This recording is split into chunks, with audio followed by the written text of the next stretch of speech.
Imagine ser condenado a passar a eternidade fazendo um trabalho completamente inútil e desanimador. Empurrar uma pedra enorme até o topo de uma colina apenas para vê-la rolar de volta, repetindo o processo eternamente.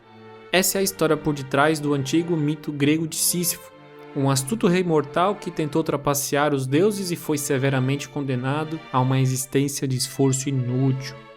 Sísifo foi condenado a passar a eternidade fazendo um trabalho sem esperança, sem conteúdo, sem sentido, sem propósito. Como punição de um deus, fazer algo que é inútil e sem sentido é pior do que a morte. Mas o que isso tem a ver com as nossas vidas modernas? Como Sísifo, a maioria de nós parece estar condenada a realizar tarefas inúteis e vazias todos os dias. Acordar, trabalhar, dormir, perguntando-se qual é o propósito de tudo isso.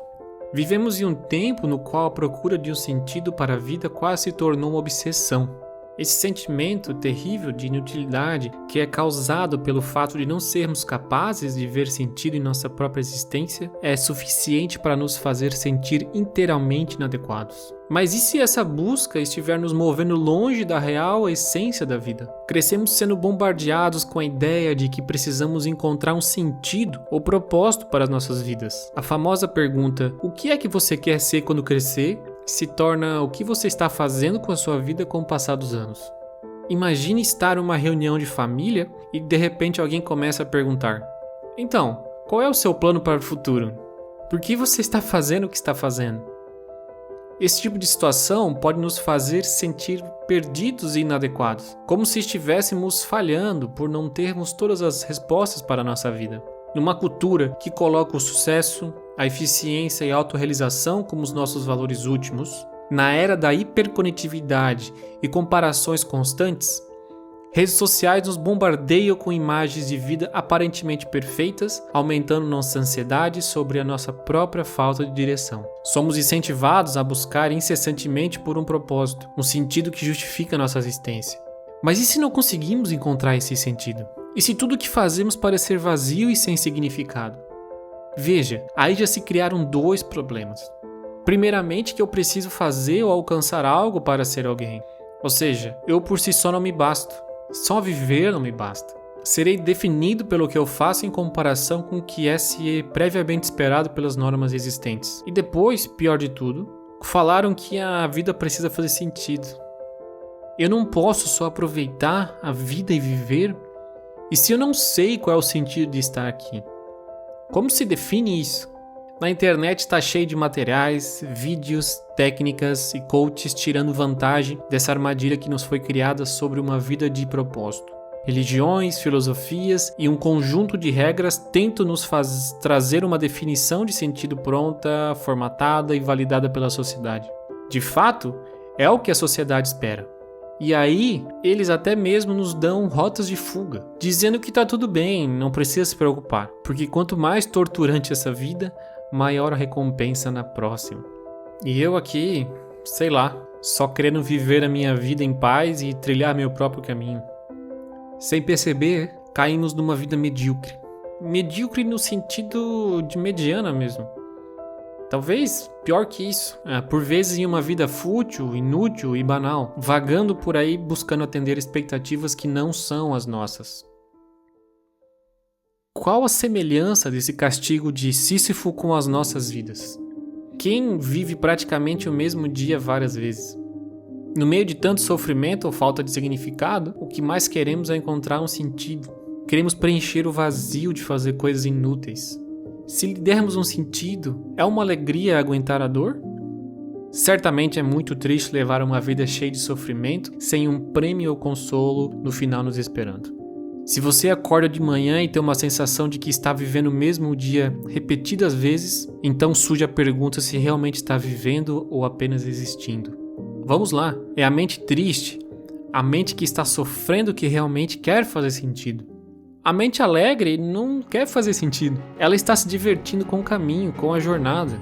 Você já se perguntou o sentido de estar com seus amigos, de comer algo que você gosta, de abraçar quem você ama, ou seja, de fazer algo que você gosta? Claro que não. Você faz porque é prazeroso. Você faz porque gosta. Você faz pelo ato em si. Aí que entra o pensamento de Nietzsche. Nietzsche foi um filósofo alemão do século XIX, conhecido por suas ideias revolucionárias sobre a vida, a moral e o sentido da existência. Que negócio é esse aí de sentido para as coisas?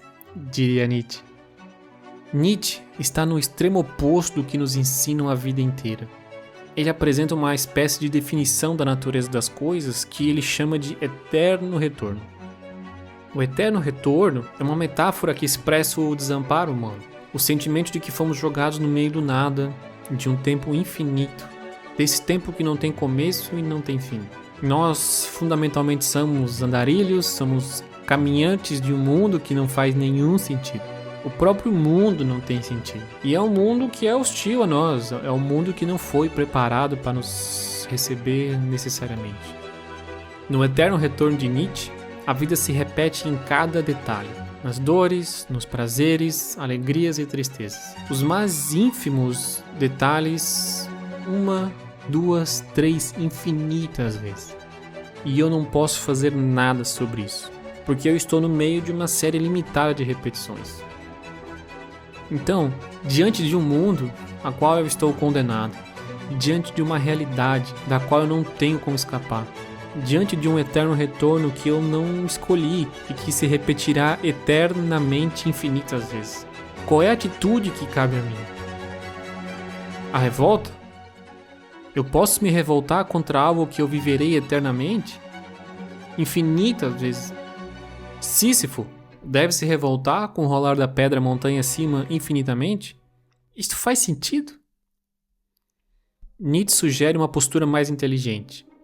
Uma postura racional, plausível, razoável, desejável, que é a minha melhor atitude diante do eterno retorno, desta realidade da qual eu não tenho poder, que é amar incondicionalmente esta vida, este presente que eu estou vivendo agora.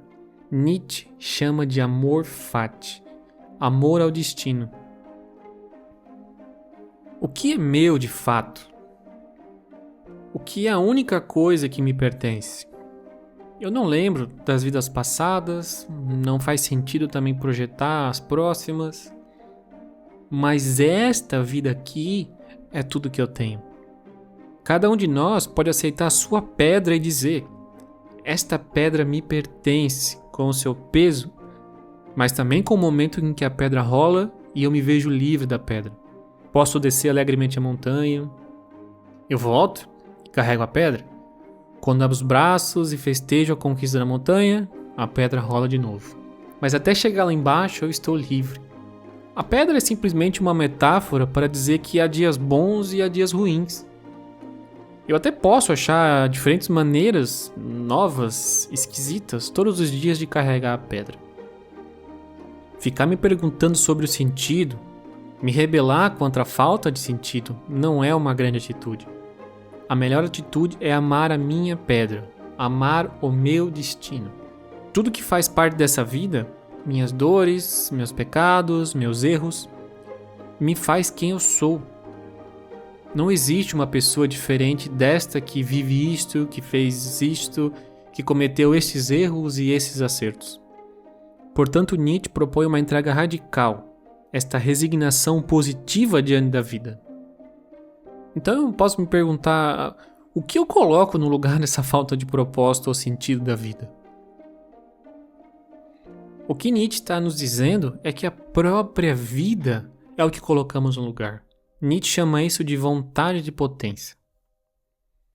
A vontade de potência ou vontade de poder é um instinto essencial que impulsiona todos os seres. Não é apenas um instinto de dominação, mas uma força vital de crescimento, de expansão, de aprimoramento. Não é um impulso que nos projeta apenas a sobreviver, a nos adaptarmos, à sobrevivência do mais apto, do mais forte, enfim, da nossa preservação como espécie, mas no sentido da nossa expansão, do domínio, de tomar o lugar que é nosso. Nietzsche nos aconselha a abandonar a busca por um sentido importado de fora, sociedade, religião, tradição. Em vez disso, criar nossos próprios valores e objetivos. Ele confiava que, desde que vivêssemos de acordo com a nossa vontade e poder, todos nós poderíamos decidir o nosso próprio destino e sentido da existência. Encontrar um sentido para a vida, se quisermos falar assim, é uma busca interminável de superação e autodesenvolvimento. Então, simplesmente viva. O recado é esse, é isso mesmo, viva. Viva intensamente, saboreie a vida. Viva de acordo com a sua própria vontade de potência e criatividade. Tenha coragem de viver autenticamente e afirmar a sua própria existência. Para Nietzsche, o que importa, afinal, é ser capaz de criar nossos próprios propósitos e valores. Pense em algo que você ama e que não foi imposto pela sociedade. Aceite a ideia do eterno retorno. Viva de uma maneira que estaria disposto a repetir esta vida indefinidamente e ame o destino. Aceite e ame todas as experiências da sua vida, sejam elas boas ou ruins. Tudo isso faz parte da sua jornada e de quem você é. Aceitar a vida como ela é, com todas as suas imperfeições, pode ser libertador. Não precisamos de um grande propósito para viver plenamente. Encontre a alegria nas pequenas coisas. Ame o seu destino e viva cada momento intensamente. Aceite exatamente só aquilo que você tem e aproveite-o, que é este instante.